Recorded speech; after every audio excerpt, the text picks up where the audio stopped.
There's a topic I always thought about, which is basically phase in EQ. I always knew what it does. I just kind of wanted to have a more objective approach towards it and kind of make a few sessions that clarify it for me and to whoever's interested in this nerdy topic. So, what is phase in EQ? So first of all, an EQ is a function of gain and time. And we forget the time aspect. What's the time aspect? Basically, time, when it comes to EQs, it's pushing a frequency out of time.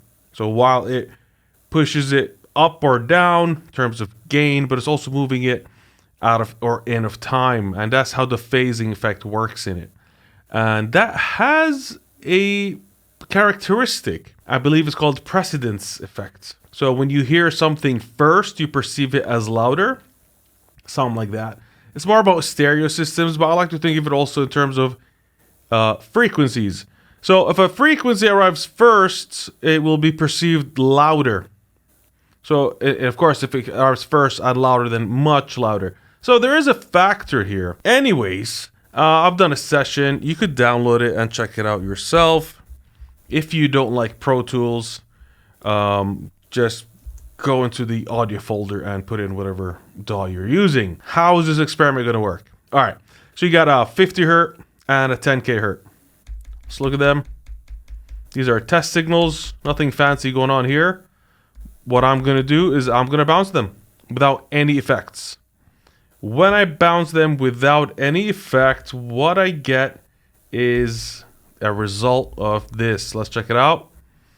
Interesting. So the result is the low frequency is obviously in phase with itself because I didn't do anything. It's just I bounced it. I just combined them together.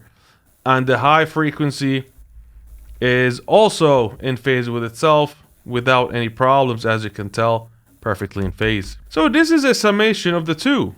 Now, what I went ahead and did is I've added the Fab Pro Q4, and then I increased it with an all pass. What is an all pass? So an all pass basically is a very interesting concept where you'll use it as you would an EQ, but what you're doing is just changing the frequency and the phase of it. So when we think of phase, we're thinking of polarity when we're just flipping the compression to become rarefaction, or rarefaction to become compression. We're just flipping the wave upside down.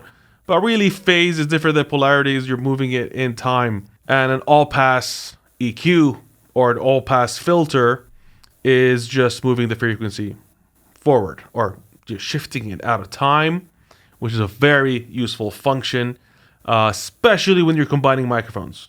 So when you have two microphones, say on the kick, one's in, one's out, one's closer to the kick, one's further away, what you're going to do is that there's nothing, you can't help it. There will be phase, of course, because there's that much difference, right? So digitally or electronically, you will move the closer mic so it could align with the back mic so that they add together, they're more in phase, and sound good.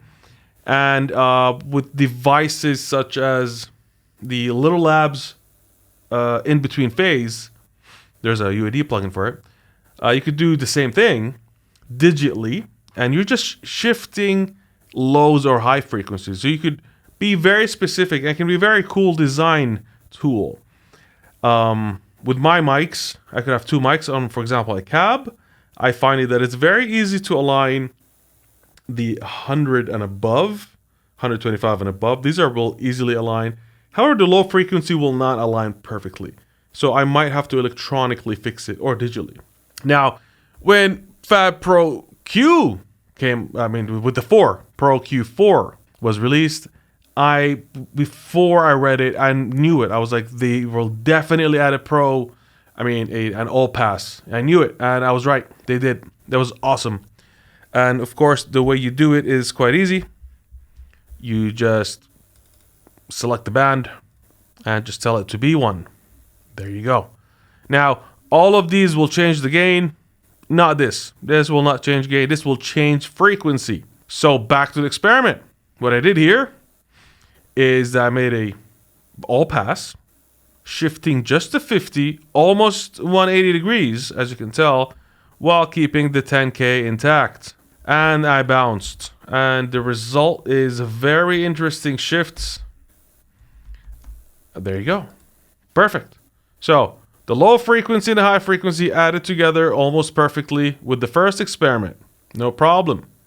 Because I didn't do anything. But then when I enabled the plugin, as you can tell, there was a proper phase shift, almost 180 degrees, just like with the plugin. Showing you here, almost 180, shifted it out.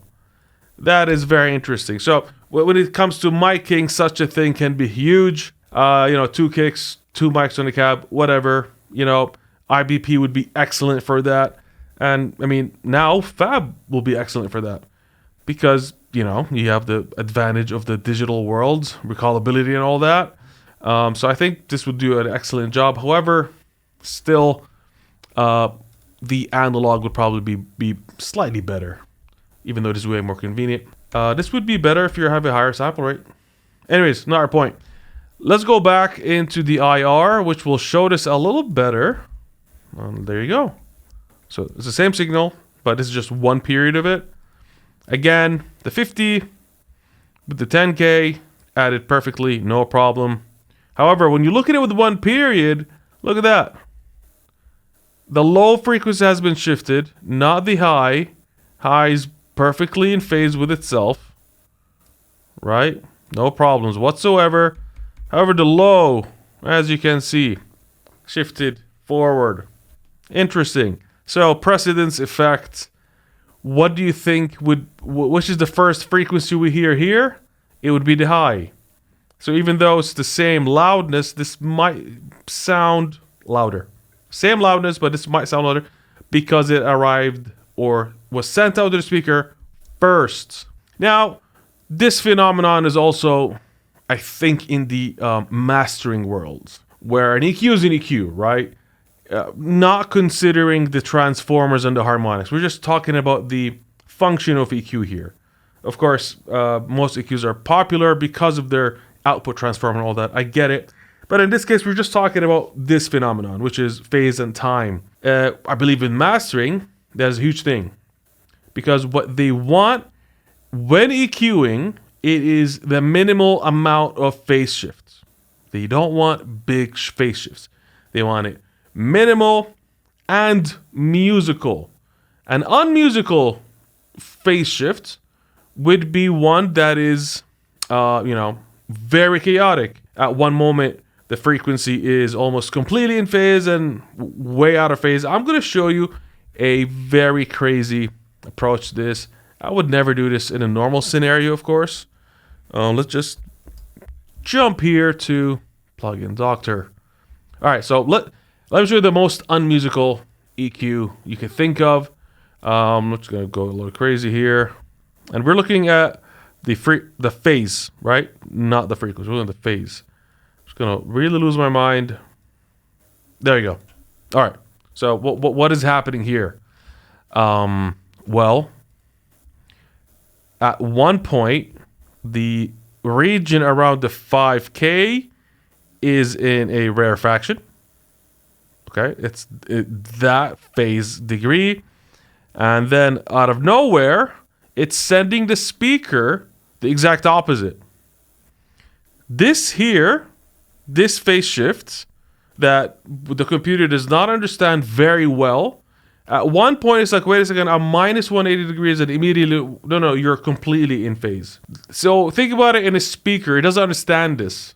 It's like I'm sending you a signal to go forward, and then at the same time, I'm sending you the exact opposite signal. So that is not musical, and it's also in an instance, which really means that the speaker won't know what to do. So what will simply happen is that it will just fart. I know that's funny, but it really, that's what it will do. It won't know what to do, and it will just release another frequency, and that would be a distortion. So it's not a good distortion. So this is a very unmusical. I had to push it a lot, but just to give you a perspective of what a non-musical frequency, non-musical EQ would look like, right? It would be something like this. Of course, I had to really lose my mind here. Of course, some of you might see this and be like, hey man, sound design. Well, yeah, we're talking mastering now, so I don't think you'll have such curves with mastering. Let's grab a mastering EQ. Let's see a mastering EQ. Let's go for the AMEC 200, or yeah, that's it, 200. AMEC 200, interesting EQ, very musical. You would realize that if you move it, the effect is very subtle, which is the whole point of it, right? It's very subtle. It's a mastering EQ. And it's very subtle for many reasons. It could be a parallel EQ. It could have very minimal phase shifts, minimum phase. How they've designed it that whatever you do with the three of them, they will always be, the phase curve will always make sense. Let's go crazy here, like we did with the Fabfilter. Just, there you go, going crazy. Pushing everything. All its limits, as you can tell, it's very much intact. There's a normal flow to it. Nothing's crazy. Even if you mess with the EQ, with the Q, the frequency, you'll almost never get that crazy, random, out of phase, completely out of phase, instantaneous. You will not get it here. That is one of its characteristics.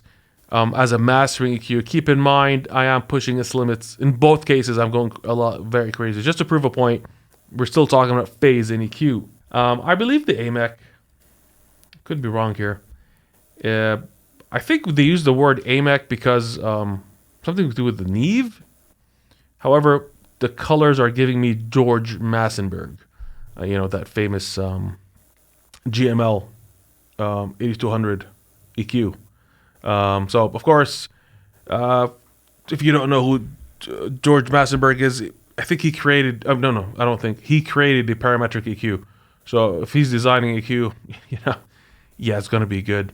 It's transformerless, very transparent, very mastering-ish. Huge cult following. If you have, it's a huge flex. I believe this is, from it. Yeah. So, yeah. So basically, let's just do an easygoing EQ curve. Yeah, you might find typical in mastering. Let's shelf it. Like 3 dBs. As you can see, very musical, very normal, nothing big. There is a huge boost here in the low. I've noticed this a lot with the Plugin Alliance. I think they do always add a little boost in the low frequencies as an effect, to give you that analog effect, right? There's another one that's incredibly transparent. Bax is unbelievably transparent. It'll barely move. Watch this. So max, there you go. So it's not even moving. That's the phase. We're watching the phase here. And I just boosted it fully. Of course, that's the purpose. One of the purposes of the Bax is that transparency. The other one is that most car stereos have that curve in them. So if that, his curve was used in most manufacturing stereo systems in cars. So if you're EQing this, it would make sense that because most people listen to you in the car, blah, blah, blah, whatever. So cool plugin and device, obviously, to work with. Anyways, hope you guys found this very interesting. Do find my Bandcamp page. And if you like what you hear and would like to support, consider purchasing the album.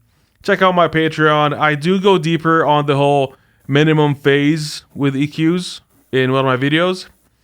I mean, way more than this because it's in the context of acoustic measurements.